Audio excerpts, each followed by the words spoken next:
Queen's Flowers is going to be at the Hawaii International Film Festival coming up real shortly as of the time of this recording. And of course, coming up real shortly, October will be Hawaii International Film Festival. Get HIFF.org onto your browser if you want to get the complete information. Joining us here on the show, we have award-winning filmmaker Kiara Lenaala Lacey, who is the writer and director of this wonderful piece that will appeal to everybody, not only inside of Hawaii, but outside of Hawaii as well. Thank you for being here. Thank you for having us.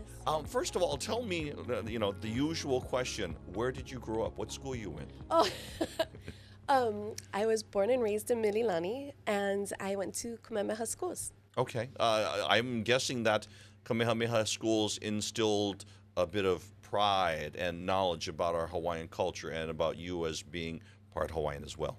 Yeah, it was an incredible opportunity to learn alongside other Hawaiians, many who are still very close friends today, and that pilina, that connection to the school still exists, even in the film. You are an award-winning filmmaker. Did you always want to be in film? Oh, that's a great question. I always had a love for filmmaking. I loved to watch music videos growing up. So yes, I think it was always something I secretly wanted to do, but it took a second to find my way there. This is unique in that this is animated one. It is about our islands and it's about our history. What started you down the path of making the Queen's Flowers? Oh, so this film is actually based on a true story. It is an ohana story, or family story, based on Kumu Malia Helela's tutu, or grandmother, Emma Pollock. Emma went to St. Andrew's Priory around the same time that Queen Liliuokalani was living next door at her home at Washington Place. And so one day the family realized that Tutu might have known the Queen, and they asked her the question. They said, "Did you ever meet the Queen?" And Tutu smiled and said, "I used to steal her flowers." And my producer, Connie Salcido Trejo, she had heard this story from her kumuhula in class one day, and it just mesmerized her. This fun idea of these little girls trying to find a way to give a gift for a queen. And one day she approached me, actually right after HIFF, like many years ago, and said, "Would you like to make a film together?" And I said, "Absolutely." Wow. I can imagine that person just kind of looked up and heard the story and he just went, "What? Wait." So as you started to put this together, that's got to be a lot of heart and a lot of feeling in this. Yeah. It was a really, I will say this, it was fun. This idea of being able to give somebody something that you love is so universal. And someone like Queen Liliuokalani, who is such an incredible figure, generous figure, like progressive figure, really thought of her home and her people in incredible ways. To be able to give a tribute to her in a way that nobody would expect. This little beautiful story was such a gift. And we tried to, throughout the process, because making anything can be hard, and making a movie, everyone always says, is its own miracle. And I think with this miracle, we were always reminded this is something for kids, it's for our family, for our community. So we always wanted it to feel that way when we were making it.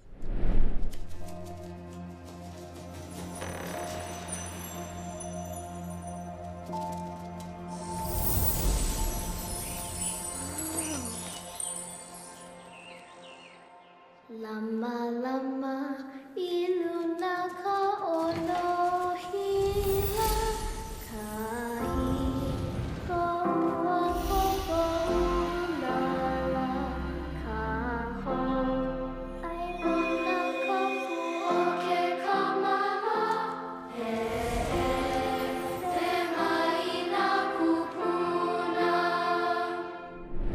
Let's go from history to the present time. Talk about some of the people that you brought in to make this, because there are the voices. That's important. And we did an interview on Hawaii News Now. We didn't get a chance to jump into that. Yeah. Talk about some of the players here. Yeah, we were incredibly fortunate to work with Star Kalahiki.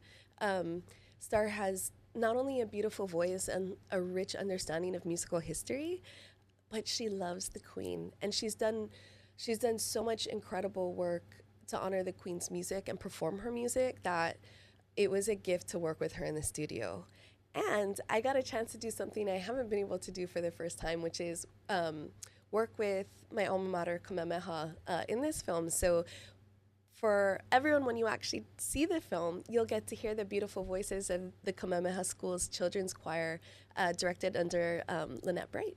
There's another name that I did not recognize right off the bat that is also in the credits too, as well. Yeah.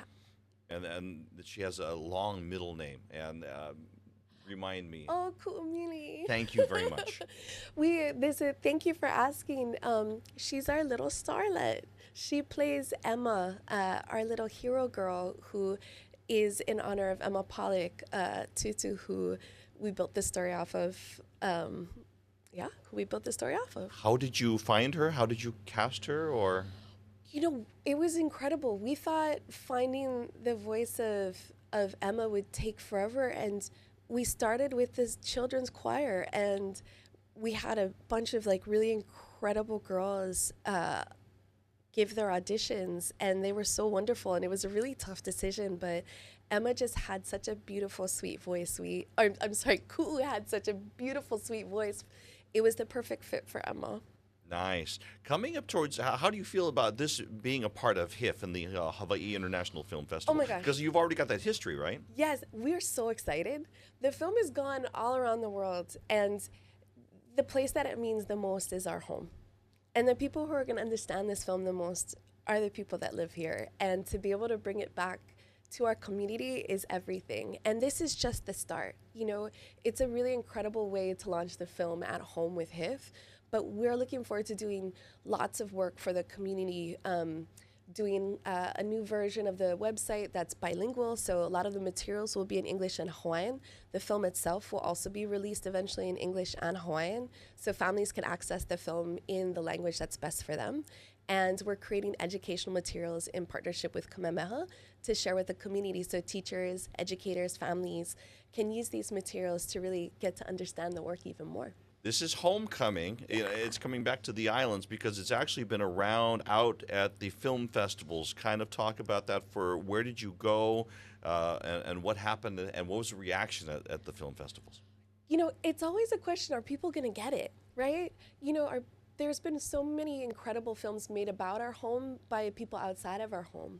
So to make an animation by and about our home from the inside is something that's super fun and kind of more new to be able to do.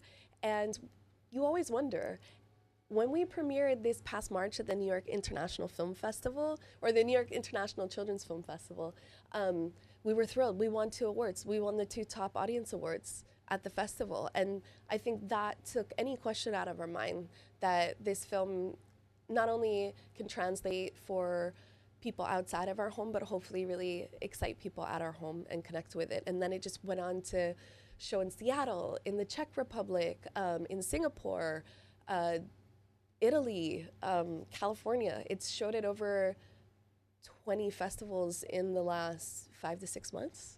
Okay. For those that are seeing this here before HIFF starts, talk about when it premieres. Yep.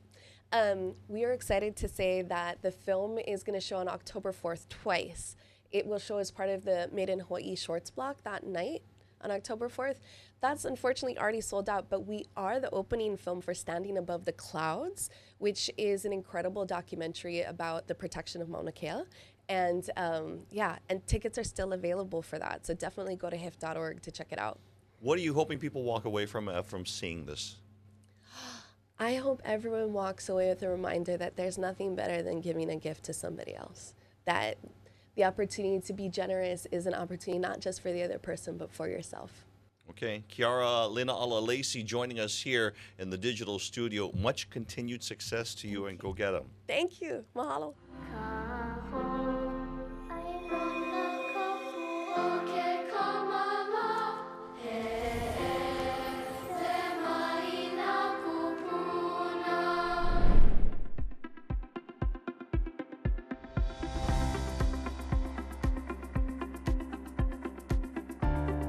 Mahalo for listening to Island Beat. You can listen to any of these shows anytime and anywhere you go.